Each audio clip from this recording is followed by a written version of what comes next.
ফারদিন ও মিমের বিয়ে 3 বছর হয়ে গেছে, তবে তাদের মধ্যে কোনো সম্পর্ক নেই। এমনকি লোকজনের সামনে না আসা ছাড়া নিজেদের মধ্যে কোনো কথাই হয় না। ফারদিন বিছানায় নিজের কাজে ডুবে আছে। মিম বলল, শুনুন, আমার একটা উপকার করবেন? ফারদিন বলল, উপকার? কি উপকার? মিম কাঁদো কাঁদো হয়ে বলল, বাসার লোকজন আর আমার বাপের বাড়ির লোকজনের মুখ আর বন্ধ রাখা যাচ্ছে না। ফারদিন বলল, মানে কি বলছেন, খুলে বলুন। মিম বলল, সবার শুধু এক কথা, বাচ্চা কবে হবে? আমি আর শুনতে পাচ্ছি না, আপনি আমাকে বাচ্চা দিন। ফারদিন বলল, এইসব আমাকে বলবেন না, এগুলো আপনার সমস্যা, আমার ভালো লাগে না। এই বলে চলে যায়। মিম বসে ভাবছে, শ্বশুর শাশুড়ি ননদ আত্মীয় স্বজন, এত মানুষের কথা শুনতে আর ভালো লাগে না। বাচ্চা না হবার আসল কারণটা যদি বলতে পারতাম। শাশুড়ি বলল, এই যে নবাব নন্দিনী, সারাদিন শুধু শুয়ে বসে কাটালে হবে? এতগুলো বাসন কে মাজবে? মিম বলল, আমি কি করব মা, রান্নাটা শেষ করলাম, মাথাটা একটু ধরেছে তো তাই একটু বসে আছি। শাশুড়ি বলল, এত ননির পুতুল কেন বাপু? সামান্য সংসারের কাজে এত সমস্যা? না পারলে নাতি নাতির মুখ দেখাতে, না পারো কাজকর্ম? এই বলে চলে যায়। মিম বাজার করে ফিরছে রোদে ক্লান্ত। সাইম একটু দূর থেকে দেখে মনে মনে বলল, এই যে পাখি, এতদিন সুযোগ খুঁজছি, আজকে ছাড়বো না। সাইম মিমকে পেছন থেকে রুমাল চেপে ধরে অজ্ঞান করে নিয়ে যায়। ড্রয়িং রুমে বসে পেপার পড়ছে মিমের শ্বশুর। শাশুড়ি বলল, শুনছো, তোমাদের বউয়ের সাহস দেখেছো? শ্বশুর বলল, কি হয়েছে, কি করলো আবার? শাশুড়ি বলল, এতদিন তো জানতাম অপয়া, সন্তানের মুখ দেখানোর ক্ষমতা নেই, এখন তো দেখি নষ্টা মেয়ে। বাজার করার নাম করে সেই সকালে বেরিয়েছে, এখনো আসার নাম নেই। ফারদিন অফিস থেকে ফিরে, দেখছিস বাবা, তোর বউটা আসলে একটা নষ্টা মেয়ে মানুষ। সেই সকাল থেকে না জানি কোন প্রেমিকার সাথে নষ্টামি করছে, আবার মোবাইলটাও বন্ধ করে রেখেছে। ফারদিন বলল, মিম এখনো বাসায় ফেরেনি? শ্বশুর বলল, তুই একটা পুলিশে ফোন কর, শহরের রাস্তাঘাট ভালো না, আল্লাহ না করুক যদি কিছু হয়ে যায়। ডাক্তার আসিফ টেবিলে কাজ করছে। নার্স বলল, স্যার, একটা রোগী এসেছে। আসিফ বলল, এত রাতে রোগী? আমি তো চলেই যাচ্ছিলাম, কি হয়েছে? নার্স বলল, রেপ কেস স্যার, কারা রেপ করে রাস্তার ধারে ফেলে গেছে, কয়েকজন তুলে এনে এমার্জেন্সিতে দিয়ে গেছে, পুলিশকে জানিয়েছি, তারা বলল এখনো কোনো মিসিং ডায়েরি হয়নি, তাই বলতে পারছে না। আসিফ বলল, আচ্ছা চলুন দেখি। ডাক্তার আসিফ রোগী দেখতে আসে। মিমকে দেখে চিনে ফেলে আসিফ, সে যে তারই বন্ধু ফারদিনের স্ত্রী।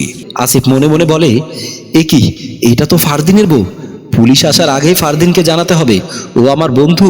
তাছাড়া আঙ্কেল আমাকে অনেক স্নেহ করে, ওদের মান সম্মান নষ্ট হতে দিতে পারি না বলেই ফোন দেয় ফারদিনকে। ফারদিন বলল, বন্ধু, কি হয়েছে মিমের, ওকে কোথায় পেলি? আসিফ বলল, শোন, নিজেকে শক্ত কর, ভাবিকে কয়েকজন রাস্তার ধারে পেয়ে এখানে দিয়ে যায়, কেউ রেপ করেছে। ফারদিন বলল, কি কি বলছিস? আসিফ বলল, হ্যাঁ, কিছুক্ষণের মধ্যে জ্ঞান ফিরবে, কপাল ভালো, সেরকম ভয়ের কিছু হয়নি। মিমের পাশে বসে আছে ফারদিন, চোখ মুখে চিন্তার ছাপ। মিমের জ্ঞান ফেরে। মিম ফারদিনকে দেখেই ওঠার চেষ্টা করে। ফারদিন বলল, উঠতে হবে না, তুমি এখন ক্লান্ত, রেস্ট নাও। মিম কাঁদতে কাঁদতে বললে, বাসায় আমি কোন মুখে ফিরবো বলতে পারেন? ওই শয়তানটা আমাকে, না, আমি আর এই মুখ কাউকে দেখাবো না। আপনিও নিশ্চয় আমাকে আপনার বাসায় তুলতে চাইবেন না। এই সমাজে যে আমাদের মতো মেয়েদের কোনো জায়গা নেই। ফারদিন বলল, শান্ত হন, আমি বুঝতে পারছি আপনার মনের অবস্থা, কিন্তু আপনি যেরকম ভাবছেন সেরকম কিছুই হবে না। মিম বলল, মানে আপনি একটা ধর্ষিত মেয়েকে সমাজের স্ত্রী পরিচয় দেবেন?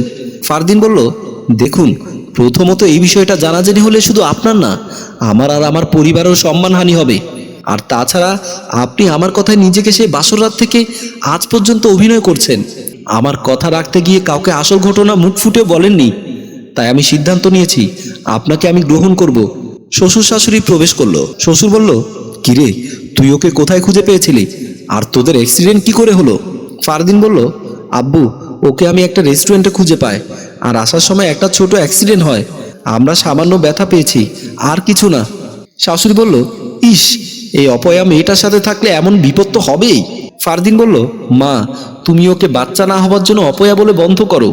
আসলে ঘটনা হচ্ছে ফারদিন আর মিমের বাসর ঘর। ফারদিন প্রবেশ করে বলে, দেখুন, আমি একটা মেয়েকে ভালোবাসতাম, মেয়েটা আমাকে ধোঁকা দিয়েছে, আমার আরেক বন্ধুর সাথে গোপনে বিয়ে করেছে, কিন্তু আমার ভালোবাসা কখনো মিথ্যে ছিল না, তাই আমি কখনোই বিয়ে করব না ভেবেছিলাম, কিন্তু আমার মায়ের চাপে পড়ে বিয়ে করেছি।